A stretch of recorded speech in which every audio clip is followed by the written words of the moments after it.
لیسا منا من لم یرحم صغیرنا ویوقر کبیرنا، وہ ہم میں سے نہیں ہے جو چھوٹوں سے شفقت نہیں کرتا اور بڑوں کی تعظیم نہیں کرتا۔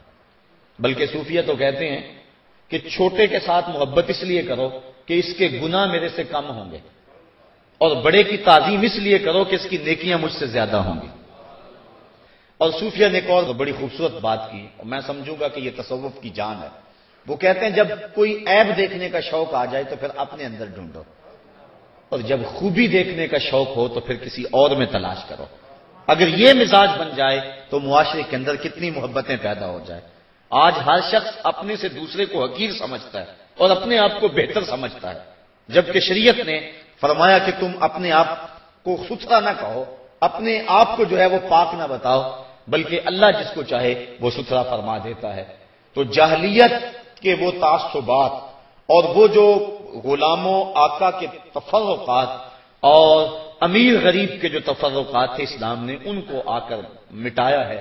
بوڑھا درخور اعتنا نہیں سمجھا جاتا تھا، لیکن اسلام نے اس کو عزت دی ہے، اس کا احترام سکھایا ہے، بوڑھوں کی تعظیم سکھائی، بچوں کے ساتھ شفقت کا حکم دیا، اور اسلام نے مومن کو گالی دینے سے منع کیا ہے۔ سباب المسلم فسوق وقتالہ کفر، مومن کو گالی دینا فسق ہے اور اس کو قتل کرنا کفر ہے۔ اور فرمایا کہ جس نے ایک مومن کو قتل کیا گویا اس نے پوری انسانیت کا قتل کیا، اور جس نے کسی ایک جان کو بچایا اس نے پوری انسانیت کو بچایا۔ تو اسلام نے یہ ہمیں آدمی کا احترام دیا ہے۔ بندہ اور آقا کا امتیاز عرب میں بہت سارا تھا، لیکن اس کو عملی طور پہ حضور نے مٹایا۔ خطبہ حجۃ الوداع کے موقع پر فرمایا کہ میں ان باتوں کو اپنے پاؤں تلے رونتا ہوں، کوئی عربی اجمی، کوئی گورا کالا اور کوئی امیر غریب، ان کے تفرقات نہیں ہوں گے۔ ہاں، اللہ کے ہاں عزت کا ایک معیار ہے، اور وہ کیا؟ ان اکرمکم عند اللہ اتقاکم، جو اللہ سے زیادہ ڈرنے والا ہے وہ اللہ کے ہاں زیادہ عزت والا ہے۔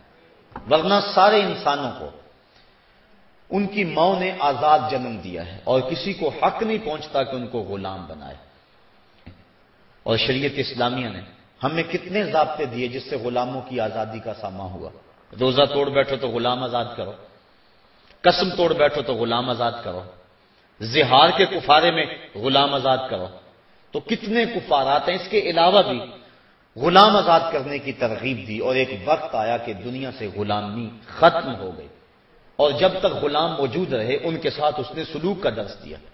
آقا کریم نے اپنی امت کو جو آخری وصیت کی وہ دو وصیتیں تھیں، ایک نماز کی اور دوسری فرمایا کہ دو کمزوروں کے بارے اللہ سے ڈرنا، ایک بیوی اور دوسرا غلام۔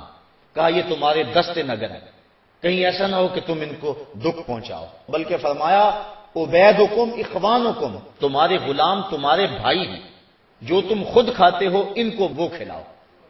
تو یہ ترغیب دی۔ اور حضرت علی المرتضیٰ رضی اللہ تعالیٰ عنہ جب بازار میں کپڑا خریدنے جاتے تو اپنے غلام کو ساتھ لے کے جاتے، اور فرماتے کہ جس طرح میں خریدوں گا اس طرح کا کپڑا تو پہنے گا۔ اور امتیاز بندہ و آقا یہ اسلام نے مٹایا ہے۔ اکثر صحابہ حضرت سیدنا بلال حبشی کا کالے رنگ کا ہاتھ چوم کر آنکھوں سے لگاتے تھے اور کہتے تھے یا بلال انتا سیدنا، بلال تو ہمارا آقا لگتا ہے۔